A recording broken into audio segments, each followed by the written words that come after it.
We request Dr. Hema VR, Associate Professor, Department of Anesthesia, Government Medical College, Thrissur, and Dr. Sunil Rajan, Professor, Department of Anesthesia and Critical Care, Amrita Medical College, Kochi, to come up to the dais.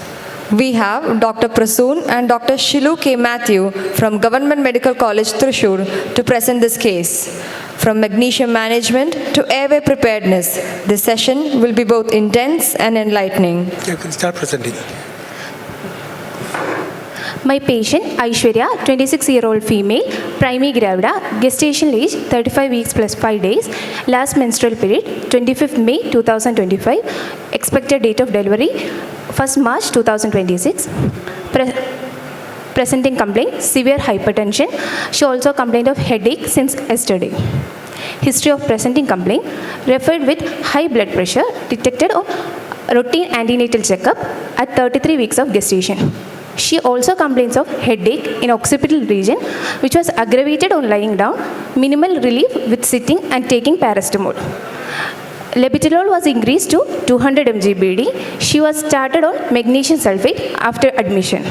There is no history of visual symptoms, altered sensorium or seizure. There is no history of epigastric or right upper quadrant pain, nausea or vomiting, no history of breathing difficulty, bleeding, decreased urine output or decreased fetal movements. First trimester, spontaneous conception. She was declared pregnancy after 2 weeks of missed periods, confirmed with ultrasound after post-urine pregnancy test. Took folic acid tablets. Dating scan done. Dates were corresponding. NT scan not done. Regular antenatal checkups done. No history of nausea, hyperemesis, tiredness, easy fatigability, palpitations, shortness of breath, dizziness or lightheadedness. No history of visual disturbances, blurring of vision, epigastric pain, pedal edema, seizures. No history of spotting per vaginum, urinary tract infection, fever or rash. There is no history of radiation exposure, infections or drug intake. Second trimester, quickening felt at 20 weeks of gestation, and she continued to perceive the fetal movements well. She was on iron and folic acid tablets and calcium. Injection TD, 2 doses were taken. Anomalies scanned done, no gross anomalies were seen. 75 gram oral glucose tolerance test was done. FBS was 130 milligram per deciliter and PPBS was 150 milligram per deciliter. Gestational diabetes detected. She was started on OHA, later changed to insulin. No history of pedal edema, headache, nausea, radiological exposure. No history of epigastric pain, blurring of vision, seizures, exanthematous fever. No history of palpation, easy fatigability, tachycardia, dizziness or lightheadedness. Third trimester, she continued to perceive the fetal movements well, continued iron folic acid and calcium tablets. There is no history of abdominal pain, bleeding or leaking PV, no history of vomiting, blurring of vision, pedal edema or epigastric pain. Detected to have elevated BP during routine checkup at 33 weeks of gestation. She was started on tab labetalol, 100 mg BD, referred here with high blood pressure. Growth scan was normal, Doppler study was normal, single lobe of cord around the neck, no history of giddiness, breathlessness, fever or seizure. Menstrual history. She attained menarche at 15 years of age, regular cycles every 28 days, flow for 4 to 5 days, normal bleeding. There is no history of dysmenorrhea, menorrhagia or passing of clots. Marital history. She was married for 3 years, non-consanguineous marriage, no history of infertility treatment, past medical history, past obstetric history, primary gravida. Past medical history, no history of diabetes, hypertension, bronchial asthma, seizure, CAD, thyroid disorder or jaundice, no history of blood transfusions or drug allergy, no history of any previous surgeries. Family history, both father and mother alive, no siblings, no history of diabetes or hypertension in parents, no history of preeclampsia or congenital anomalies or twinning, no history of smoking in family. Personal history, mixed diet, adequate calorie intake, normal appetite and sleep, bowel and bladder habits were normal, no history of smoking or alcohol consumption, no history of any drug allergies. Drug history, she was on tab iron 30 mg BD, tab calcium 1 gram OD, and tab folic acid 400 microgram OD. She is now on tab levotiroxal 200 mg BD and magnesium sulfate infusion. Socioeconomic status, she belongs to a lower middle class family, studied up to BCom. She is a homemaker. Now coming to general physical examination, she is conscious oriented to time, place and person. She is moderately built and well nourished. Her pre-pregnancy weight was 78 kg and present weight is 90 kg. Her height was 158 centimeter and the BMI is 36.14. Coming to the vitals, she's febrile. Her pulse rate was 76 per minute, which was regular rhythm, good volume and character. There was no radial or radiofemoral delay. The no vessel wall thickness was present. Her BP is 130/90 millimeter mercury, which is on sitting position, and her respiratory rate is 18 per minute. The JBP nose was not elevated. On examination, there was no pallor, icterus, cyanosis, clubbing or generalized lymphadenopathy. There was history of bilateral pitting pedal edema. Her skin, hair and nail were normal. Thyroid was not enlarged. Breast enlarged and normal. The spine was palpable. Some edema over the sacrum was seen. Upon airway examination, the upper airway was normal. There was no facial dysmorphism. The mouth opening was greater than 3 fingers. The Mallampati grade was grade 3. Thyromental distance was 6 centimeter. Her neck movement was full and the dentition was normal. There was no loose teeth. On obstetric examination, on inspection, the abdomen was longitudinally distended, the linea nigra and stria gravidum were present, umbilicus was central and everted, hernial orifices intact, there was no scar or dilated veins, all quadrants moving equally with respiration. On palpation, the fundal height corresponds to 35 to 36 weeks of gestation. The fundus was soft and a breech felt irregular, non-palatable mass. On umbilical grip, uniform resistance on left side suggestive of fetal back, limb nodules felt on right side. On first pelvic grip examination, it was round, hard, combat, palatable mass suggestive of fetal head. On second pelvic grip, the finding of first pelvic grip were confirmed and the fingers fit into the pelvic grip and head was not fixed. The liquor was adequate. On auscultation, the fetal heart sound was felt at the left lower quadrant below the umbilicus and the fetal heart rate was 140 per minute. Then system-wise examination. On CVS examination, on inspection, the precordium was normal, the apex beat was not visible, no visible pulsations, no raised JVP was seen. On palpation, no local rise of temperature, no parasternal heave, the apex beat was palpable in the left fifth intercostal space, slightly lateral to the mid-clavicular line. On auscultation, S1 and S2 was normal, there was no murmur. On respiratory system examination, the trachea was front face central, there was chest expansion which is normal, and bilateral normal vesicular blood sound was heard. There was no added sounds. On CNS examination, the higher mental function were normal. There was no sensory or motor deficit, no signs of raised ICP, then no signs of meningeal irritations. All reflexes were normal and cranial level examination was within normal limit. The skull and spine were normal. On GIT examination, the oral cavity were normal. No right hypochondric tenderness was present. The abdomen was longitudinally distended and the hernial orifice was normal. Bowel sound heard normally. Can you summarize the case? So this is a 26-year-old primary gravida at 35 plus 5 weeks of gestation, diagnosed with gestational hypertension and was on tab levotiroxal 100 mg BD, presented with elevated BP and headache for 1 day. She is now on tab levotiroxal 200 mg BD and magnesium sulfate. She is a known case of gestational diabetes mellitus on insulin. On examination, vitals were stable and systemic examination were unremarkable.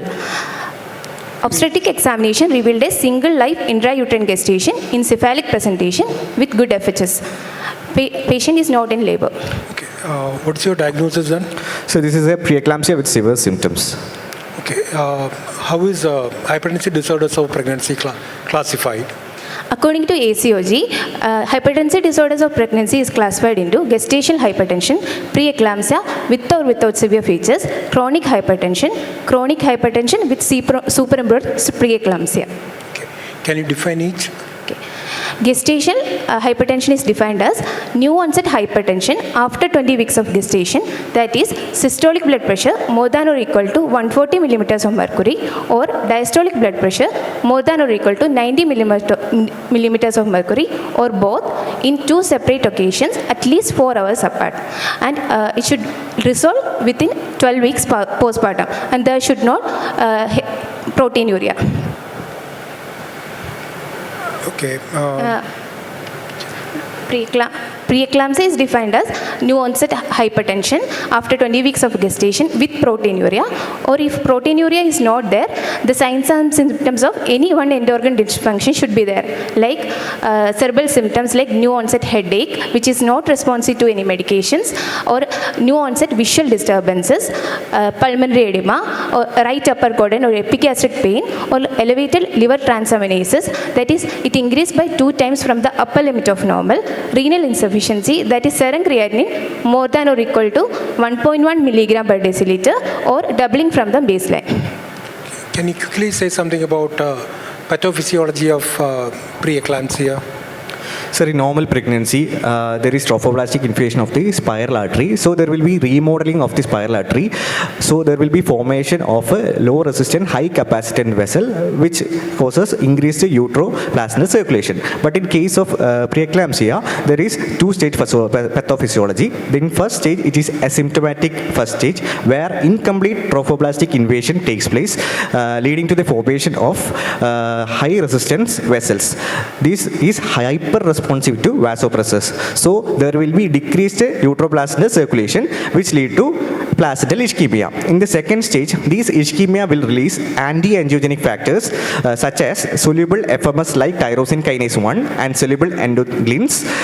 These decreases the angiogenic factors like vascular endothelial growth factors and placental growth factors. So there will be increase in inflammatory mediators, mainly the vasoconstrictory mediators like thromboxane and endothelins, and decrease in vasodilatory mediators like nitric oxide and prostacyclins. So there will be systemic inflammatory response leading to vasospasm. There will be proteinuria and end organ damage. This is the pathophysiology of preeclampsia. Okay. What is the typical finding in a uterine artery Doppler in a patient with a severe preeclampsia? There will be early diastolic notching, which is an indicative or predictor of intrauterine growth restriction or preeclampsia. Okay, what are the systems, organ systems which are affected in patients with preeclampsia?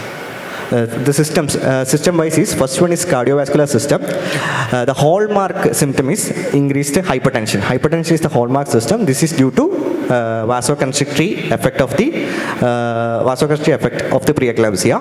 Then coming to the central nervous system effects. What happens to the intravascular volume? What happens to the SVR? So there will be increase in SVR. Systemic vascular resistance increases. Therefore, intravascular space decreases. So there will be hemoconcentration also in preeclampsia. So the intravascular volume is contracted? Yes, it is decreased. Okay. In an echo, what is the typical finding in patients with severe preeclampsia? In echo, there will be normal. In echo, there will be concentric left ventricular hypertrophy. So there will be impaired diastolic function. So the left ventricular and diastolic pressure will be increased. Okay. So diastolic dysfunction? Yeah, diastolic dysfunction. Okay, and SVR is high? Yes, SVR is high. Heart is almost stiff. Yes. Okay, the relaxation is poor. Stiff and hypertrophic ventricle with impaired relaxation. So these patients are hyper responsive to the fluid boluses. Okay. So what about the CNS abnormalities? What are the changes that happen? Neurological abnormalities, new onset of headache, which is not treated by any medication, which is not relieved by any medication. Then there will be visual symptoms. What is the pathophysiology? What happens? And what is the reason? There will be impaired in autoregulation. Therefore, there will be hyperperfusion. Hyperperfusion will lead to vasogenic edema. So leading to posterior reversible encephalopathy syndrome. Then there will be visual disturbance leading to scotoma, cortical blindness. There will be blurring of vision, photophobia. Not only that, there will be ischemia, ischemia causing edema that can lead to eclampsia. There will be formation of intracerebral hemorrhage, which is a complication of preeclampsia. Okay. In the history, you said there is no upper abdominal pain, right upper hypochondral pain. Why you specifically told that? Sir, liver sinusoidal has the formation of hematoma, which can distend and cause stretching of the Gleason's capsule of the liver. That can cause right upper quadrant pain or epigastric pain. This is a severe features of severe preeclampsia. It can lead to rupture of the hepatic, which is a surgical complication. Okay, which is known as the great masquerader in obstetric anesthesia. So the great masquerader in obstetric anesthesia is HELP syndrome. This is because the HELP here the syndrome is atypical. There is non-specific features which is misleading, and that can mimic surgical or medical complications. Even though there is not much proteinuria or hypertension present. The non-specific symptoms are there will be nausea, vomiting, there will be malaise, there will be gastritis, which can mislead to diagnosis like gastric irritation or acid reflux disease. So it can mimic surgical conditions like acute liver disease of pregnancy, then acute fatty liver of pregnancy, then it can mimic acute cholestasis, acute appendicitis, pancreatitis, medical conditions like hemolytic uremic syndrome, thrombocytopenia purpura. So there is delay in diagnosis, which can lead to complications. Okay. Coming to your patient, okay, so say she's posted for, say there is no headache, there was no headache. Actually, she was admitted with headache and hypertension, right? So I'm removing that headache part. She's with a severe hypertension on labetalol. She's posted for a elective cesarean section. How do you go about it? How do you proceed? I removed that headache part. Okay. So Sir? for elective cesarean section. Yeah. 35 weeks. So we can give severe hypertension.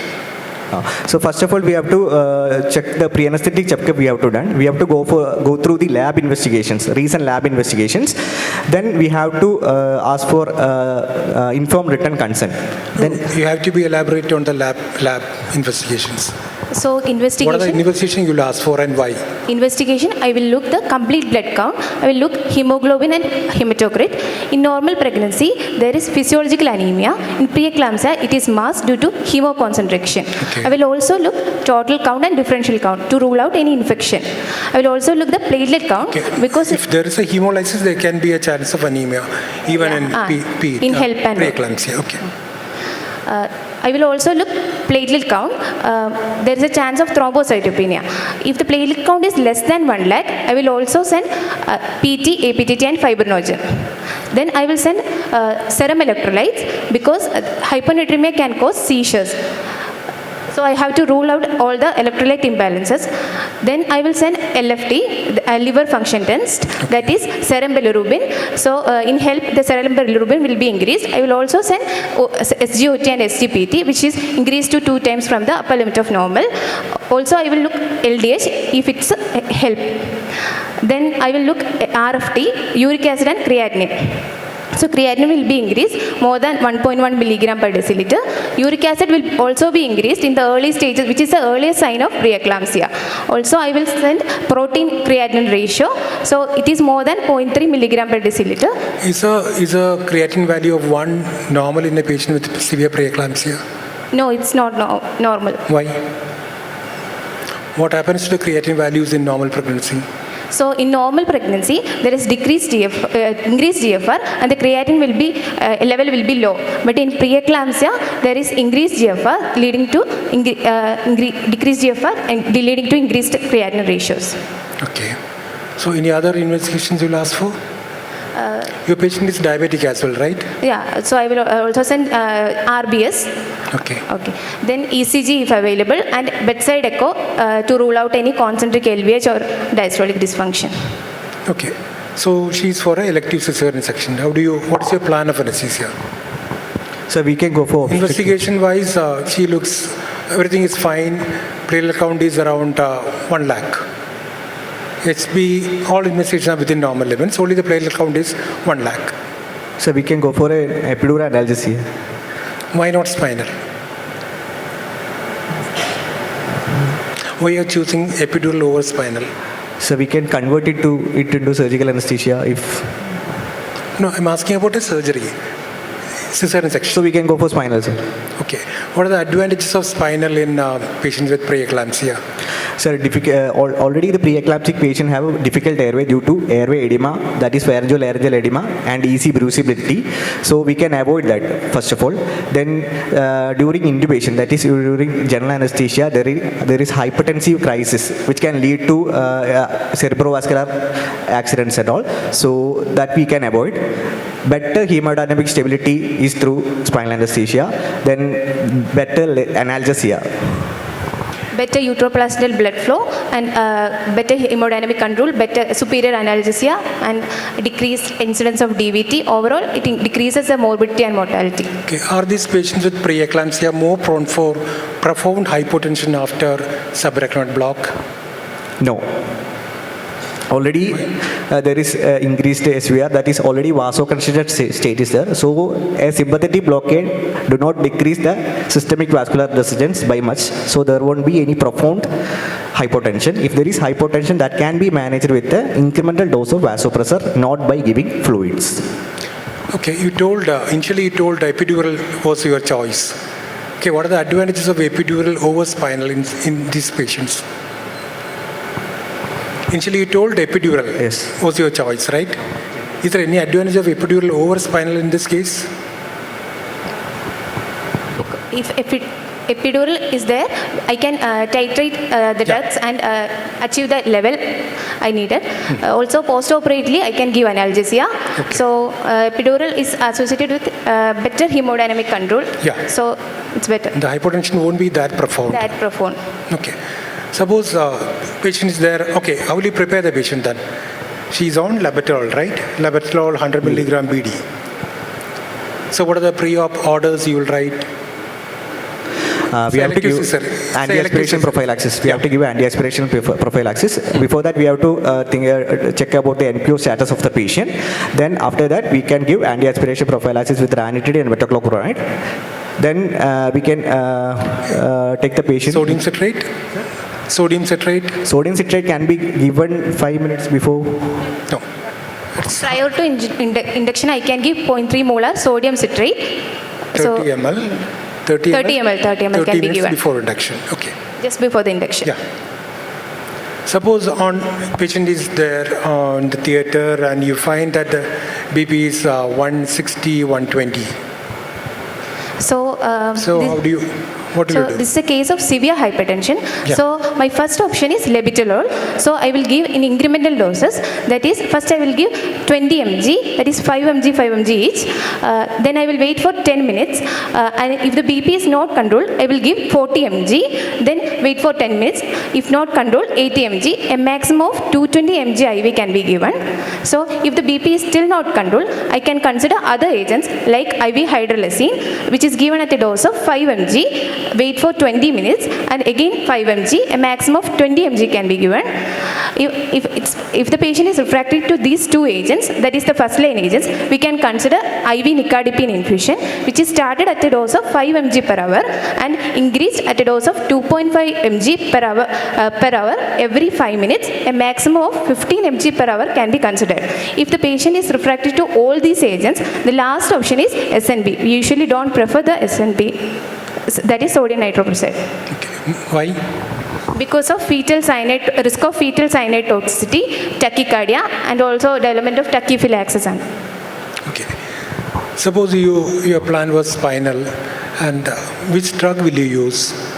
How much will you give? We can give 1.6 ml of 0.5% bupivacaine heavy. Okay. What your opinion about preloading these cases before spinal? Will you preload the No, cases? preloading is not recommended before spinal because it may lead to pulmonary edema. Risk of pulmonary edema will be there due to fluid extravasation. There is already endothelial dysfunction is there and capillary leaking is there. So if we are giving a bolus dose, it may lead to risk of pulmonary edema. So, I will give a restricted co-loading, that is maximum 80 ml per hour. okay. Co-loading should be done. Okay. So co-loading. which drug you are going to use? How much volume you are going to give for spinal? I will prefer 0.5% bupivacaine heavy, a maximum of 1.6 ml, because this patient is very heavy, obese, that is BMI is 36. So I will go for a lower volume, and also it's a case of severe preeclampsia, so it's better to. Okay. Suppose the patient was on aspirin pre-operatively.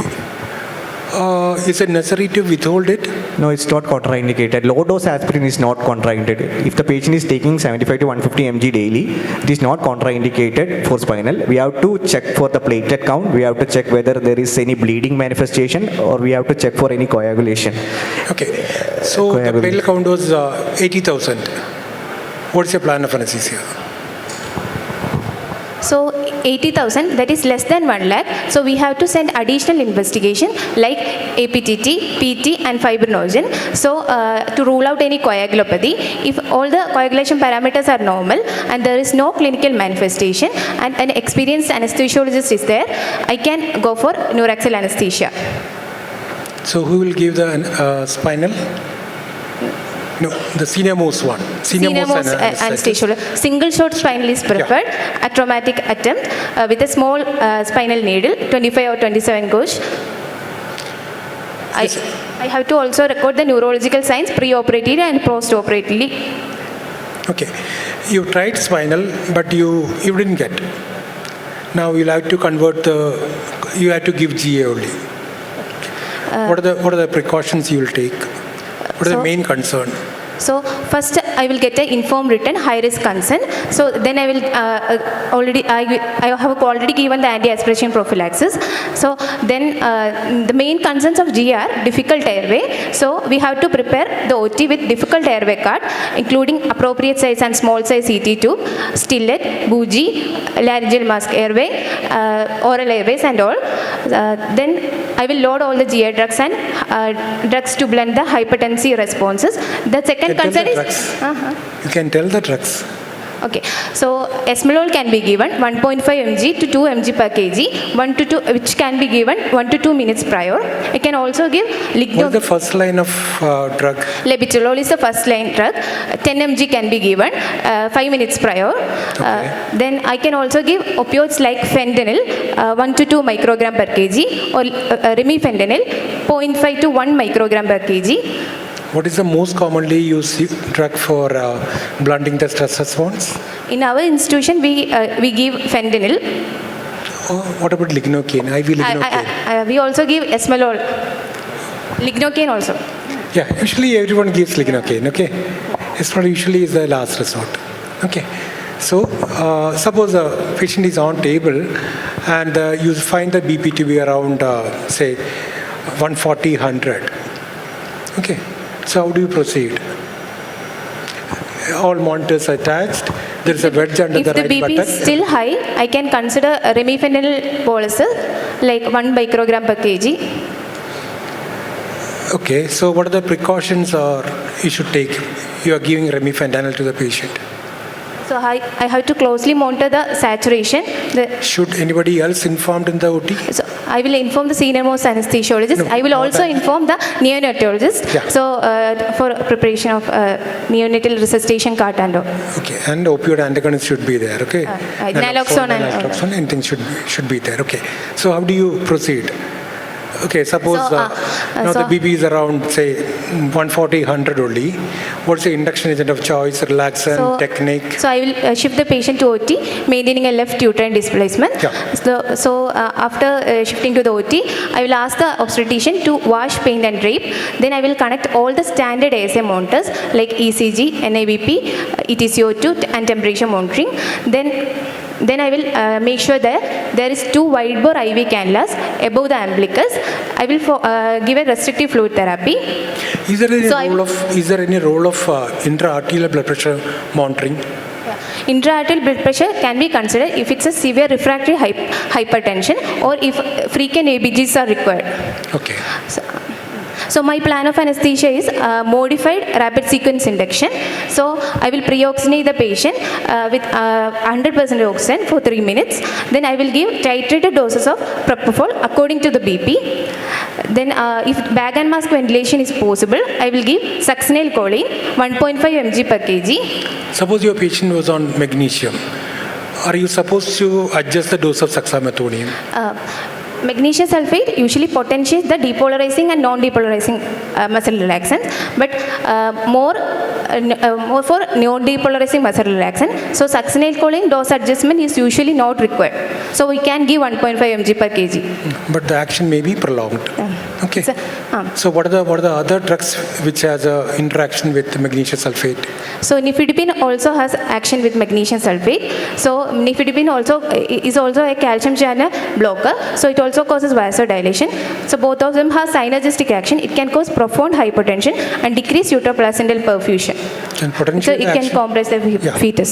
Can potentiate the actions of opioids, sedatives, everything. Non-depolarizing muscle relaxants action can also be prolonged. So we have to use neuromuscular monitoring, that is peripheral nerve stimulators should be used, and we have to titrate the dose. Okay. So you intubated and the BP shot up, say to 180, back to 180, 120. I will give labetalol. If I can't control with labetalol, I go with hydralazine. If still not Will control, you ask the surgeon to wait? Will you ask the surgeon to wait till the BP is controlled? no, I can give a bolus of remifentanil 1 microgram per kg. Okay. Then I Baby can has to be consider I can consider propofol infusion. Okay, no need of propofol infusion. Okay, you can deepen, maybe. Can you deepen the plane with inhalation No. agent? Isoflurane concentration cannot be increased because it can cause uterine atony. So I won't increase the isoflurane concentration. So if you are not able to control, you give remifentanil. I will give remifentanil Okay. bolus. And even nitrous can be added. Okay, anyway, in a short while the baby will be out. Then you can, in a short while the patient will be out. Even if you haven't given remifentanil, you can, after the baby is delivered, you can use, you can give, I can inform the neonatologist so they. after delivery, you can use fentanyl and midazolam can be given, okay? So baby is delivered and the gynecologist is saying that the uterus is relaxed, bleeding. How So- you proceed? The first line of uterotonic is oxytocin. 3 to 5 units can be given over 1 to 2 minutes, followed by an infusion, which is titrated according to the uterine tone. If oxytocin doesn't work, I can consider carboprost. It is not contraindicated, but methogen is absolutely contraindicated in preeclampsia because it has alpha action and can cause severe hypertension. Okay. So when will you extubate these cases? So, extubation is considered if the vitals are stable and no signs of pulmonary edema. So, if there is adequate spontaneous breathing efforts and the TOF ratio is adequate, I will give reversal with neostigmine and glycopyrrolate. Then I will extubate the patient. Also, I will give drugs to blunt the hypertensive response because there is a chance of hypertensive response during extubation also. Okay. The case is over and the patient is in the post-op ICU. After 1 hour, the sister is calling that patient is throwing a seizure. How do you manage? Eclampsia. So first of all, I will call for help. Can it happen after delivery? Yeah, it can happen after delivery, 48 hours after delivery, up to 6 weeks. Okay.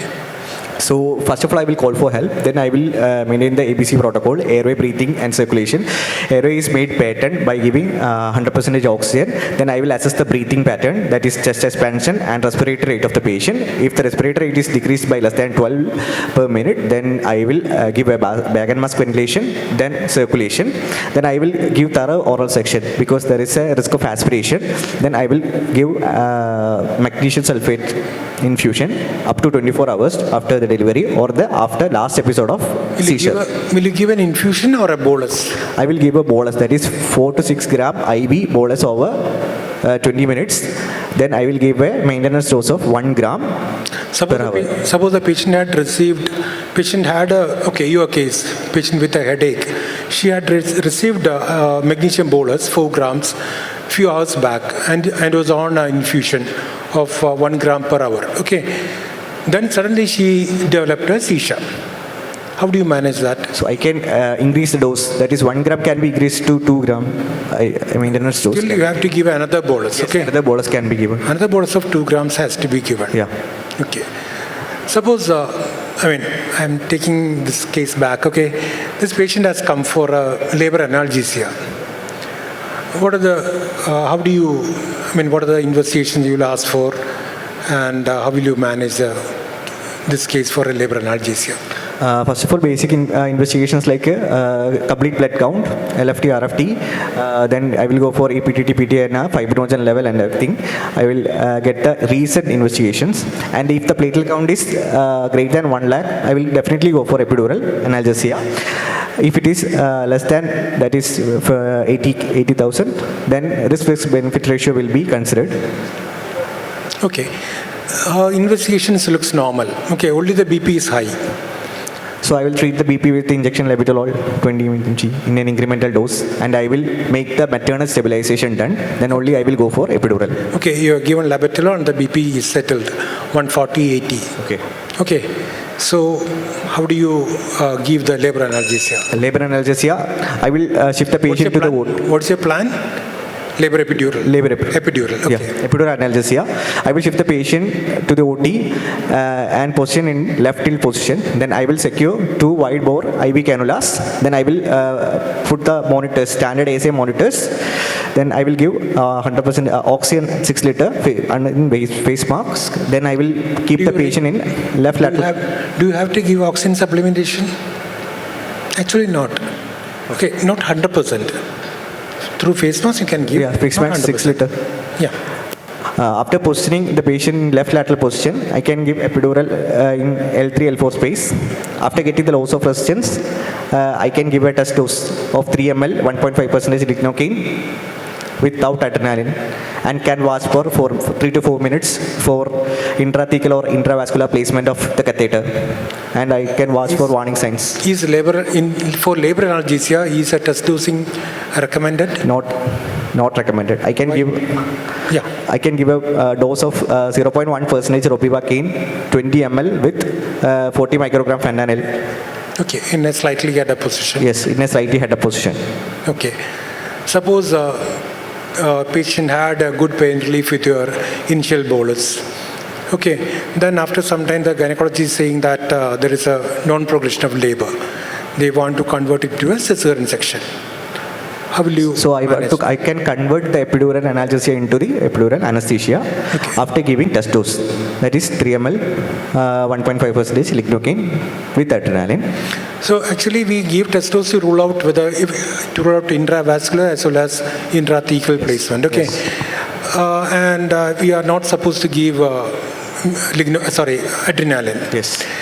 Is there any other way we can confirm it's not intravascular? Fentanyl can be given 100 microgram. What will you look for then? For 5 minutes, after 5 minutes, the patient will develop dizziness. Okay. Then air can be, the older techniques used to be air can be injected and you can auscultate for will murmur. All these things are there. Okay. So actually, what they now say is that you just leave the catheter there. Don't aspirate. If you aspirate, the epidural vein will collapse. Okay. Just keep it down, and if blood is coming, that means it's intravascular. Okay. That's said to be one of the most confirmatory tests. Don't aspirate. Just leave it open, and by gravity, if the blood is coming through the catheter, it can be intravascular. Okay. So why you wanted to give test dose after giving successful labor analgesia through a catheter?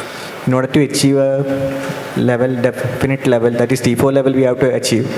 So we can give a test dose. Actually, you are using a very low concentration of local anesthetic, okay? Yes. So you should be sure whether it's not in the intravascular or intrathecal space before you give a bolus. Okay. How much drug will you give usually for epidural? Converting, epidural anesthesia for a cesarean section. We can give 3 ml. No, what is called Fractionated incremental doses, that is 3 ml, 1.5% lignocaine can be given. Wait for 3 to 5 minutes and observe for signs of intrathecal or intravascular placement, and we can continue that till the desired level is achieved. We need T4 level. Okay, that's the current recommendation, fractionated test dosing. Okay, suppose your epidural was patchy, and what will you do? So I will go for a systematic approach. First, I will reposition the patient. I will turn the patient to the painful side down, and I will give a top up and assess for improvement. If there is no improvement, I can also increase the volume. So increasing the volume will increase the spread. So I won't increase the concentration, because increasing the concentration can cause profound hypotension. So also, I will look for the position of the epidural catheter. If it is too deep, I can withdraw for 1 to 2 centimeter and give a bolus and look for the improvement. If nothing works, I will replace the catheter. If you are in doubt and it's elective case, you Better can to remove- replace the catheter. Yeah, and give a spinal. Okay. Suppose your patient who was receiving labor analgesia suddenly had eclampsia, seizures. What are your differential diagnoses? My differential diagnoses are epilepsy or any metabolic causes like hypoglycemia, hyponatremia, No, or I specifically told someone who was receiving labor epidural. So intravascular placement of catheter. Yeah, it could be Which can be Localized manifested as tinnitus, metallic taste. The patient will have metallic taste, circumoral numbness. There will be cardiac ECG changes like arrhythmias. Then CNS manifestations like seizure. Actually, it could be both. It could be a last or it could be a eclampsia. So how do you manage? But if it's a last, usually there will be just before the seizure, you might have given some local, a bolus might have been given, and there will be symptoms. Patient might have symptoms like circumoral numbness, tinnitus, all this. if the diagnosis is uncertain, I will treat both the conditions simultaneously. exactly. I will give magnesium sulfate. I will also give intralipid, that is 20% intralipid, 1.5 ml per kg bolus, and followed by infusion of 0.25 ml per kg per hour. After delivery, when will you remove the catheter? So, Actually, the patient had a, platelet count was around 1 lakh, and it was in a dropping trend was there. dropping trend. Yeah, was there. Okay, so I will remove the epidural catheter if the platelet count is more than 75,000, but the platelet count should be stable or increasing. A dropping platelet count, I won't remove the epidural catheter. How frequently you are supposed to monitor the platelet count? Platelet count should be checked. If it's a falling trend, I should check every 2 hours. Okay. Ask something about magnesium. Catheter removal has same risk of catheter insertion and catheter removal has same risk of bleeding. So we have to check the platelet count. So what's the role of magnesium sulfate? The magnesium has central and peripheral effect. The magnesium sulfate has an antagonist property on NMDA receptor, so it stabilizes the membrane and increases the seizure threshold. It also causes cerebral vasodilatation and thus relieving the cerebral vasospasm and ischemia. It also decreases the neuronal irritability. It also has an antagonist property on calcium and decreases the acetylcholine release from the presynaptic membrane, and it also decreases the sensitivity of postsynaptic acetylcholine receptors, and it also decreases excitability of muscle membranes. Has it got an action on relieving the hypertension? It only causes mild vasodilation, so no much effect. So for BP control, we need another antihypertensives. So primarily it is used for what purpose? Seizure prophylaxis. Seizure prophylaxis. So what all things you have to monitor while a patient is on magnesium therapy? So I have to monitor the deep tendon reflexes, that is patellar reflex. I have to also monitor. Before initiating magnesium therapy, what should you ensure? So the RFT should be normal. So the renal function should be normal, because magnesium sulfate is mainly excreted via kidney. So renal dysfunction can lead to magnesium toxicity. So I have to next I will monitor the respiratory rate. Respiratory rate should be more than or equal to 12 breaths per minute, and I will also monitor urine output. It should be more than 30 ml per hour for the preceding 4 hours. Also, I will monitor ECG, because there is a chance of prolonged PR, wide QRS, and in later stages it can cause asystole also. So what is the therapeutic level of magnesium in blood? 1.7 to 2.4. At what levels will get lost the tendon reflexes? More than 12 patellar reflexes are lost, and respiratory depression happens more than 15, and asystole happens loss more than of- 25. Loss of tendon reflexes will herald the respiratory depression. So it is the first sign to occur. I think the time is up. You both have done very well, actually. Okay, congrats. Thank you, sir. And this is a case most of you will get during your exam and during your practice as well. Most of the days you will have to give anesthesia for a patient with preeclampsia. Okay. So, congrats and all the best for the coming exam. Thank you. Thank you. Thank you, Your Honor. PG Quest is not about winning alone. It is about learning, confidence, collaboration, and growth. Thank you all. Thank you to all our faculty, judges, participants, and organizers for making this day intellectually powerful and professionally inspiring.